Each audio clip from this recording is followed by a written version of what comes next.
Hi. Tucked in between the first and second commandments in Exodus chapter 20, we read this. For I, the Lord your God, am a jealous God, visiting the iniquity of the fathers on the children, on the third and fourth generations of those who hate me, but showing loving kindness to thousands of those who love me and keep my commandments. So Dr. Martin Luther, when he was commenting about the commandments in his small catechism, wrote this as the conclusion to the section that we call the Ten Commandments, asking, what does this mean? God threatens to punish all who transgress these commandments. We should therefore fear his wrath and in no way disobey them. But he promises grace and every blessing to all who keep them. We should therefore love him, trust in him, and gladly keep his commandments. So as I finish this commentary on the Ten Commandments, looking at how the commandments are given to us as a boundary for life, looking at how the commandments actually lead us to understand the gospel better, I want us to consider what we've read here and reconsider as our closing what we in our tradition call the three uses or the three purposes of the law. That first of all, God did give us the law to point out to us our sin. Hopefully that when we read the commandments, we recognize that we are so incapable of obedience. We don't need to go through any more than the first commandment that says that we should have only one God, to recognize how quickly it is that we break this commandment, that we make ourselves our own God, or that we put all kinds of other things in priority in our lives above God. And we recognize how impossible it is for us to keep the commandments, and that this should cause us to mourn, this should cause us to grieve over our sin. But then secondly, that as we've seen in the commandments, that we see Christ, and that the commandments then point us to the solution to this terrible problem that we have.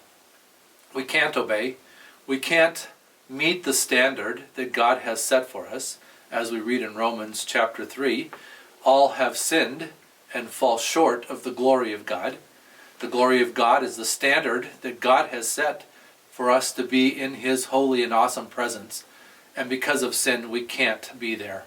Because we sin, we can't be there. And there's no possibility that we could be obedient enough in order to gain that presence, to get the glory apart from what Christ does for us. And so the commandments then point us to Jesus as the solution for our sin. That he came to us, that God, the Word, who was with God and was God, already in our beginning he pre-existed, became human flesh. He lived among us, full of grace and truth. And he came with the very purpose of becoming our sin and taking that sin on the cross to death. I firmly believe that as Jesus cried out from the cross, my God, why have you forsaken me?" He was experiencing spiritual death, the death that we deserve because of our sin, that death which is separation from God. And in some way that we can put into some kind of language, but is far beyond understanding, I believe that that the very essence of God was ripped apart. The Son being separated from the Father, because the Son had become our sin, he couldn't be in the presence of the holiness of the Father.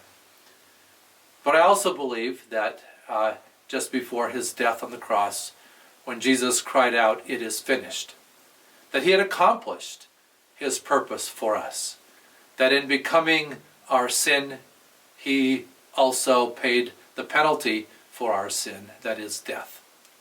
And in his death, He provided the solution for us and the problem that is ours because of our sin. And so the commandments show us our sin, but the commandments then also encourage us, drive us to Jesus and to see the solution for our sin there. And then we recognize that as by faith, a faith that is also a gift that God gives to us, we receive what God has done for us. Not only are we all sinners and separated from the glory of God, but the only way that we can come into fellowship with Him is because He has given us a gift that comes to us because He's a gracious God, and a gift that is accomplished for us through the redemption, through the buying out of sin and death that Jesus accomplishes for us through the shedding of His blood on the cross and His death. That when that happens, a transformation happens. That we who were dead become alive. That we who were outside of fellowship with God because of our sin are brought into fellowship with God. And as we receive this gift by faith, it becomes ours. And then we experience and can live in the transformation that God has created, worked in us. He has made us a new creation. And the new creation has a new attitude and a new desire.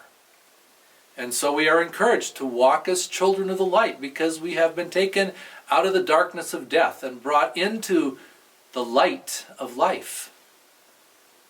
And the commandments then work to show us how it is that we ought to live as children of the light. So then we consider this what we call the third purpose or the third use of the law, to lead us in the life that is pleasing to God. Not that we are trying to earn anything from Him by being obedient, but simply because that is how the children of the light live. That is the nature that we have been given. The new nature into which we have been recreated. Desires to do that which is right, to live righteously, to walk as children of the light. So we come then to the end of our looking at the commandments and see that it is the first part of our catechism. That it is the first part of our catechism because as we look at our Christian life, it is that which reminds us of our need for a loving, gracious, and merciful God. The second part of the catechism is the explanation of the Apostles' Creed, where we really see the grace of God. And then the third aspect, the third part of the commandment, third and fourth, I guess we could say, the Lord's Prayer and the sacraments show us how then we live out our life as children of God. So thank you for coming along with me in this journey, having this conversation about the commandments. Be reminded once more of how they work in our lives. First of all, to show us our sin. Secondly, to drive us to Jesus. And then, having received by faith the recreated nature, to live a life that is pleasing to Him. God bless you.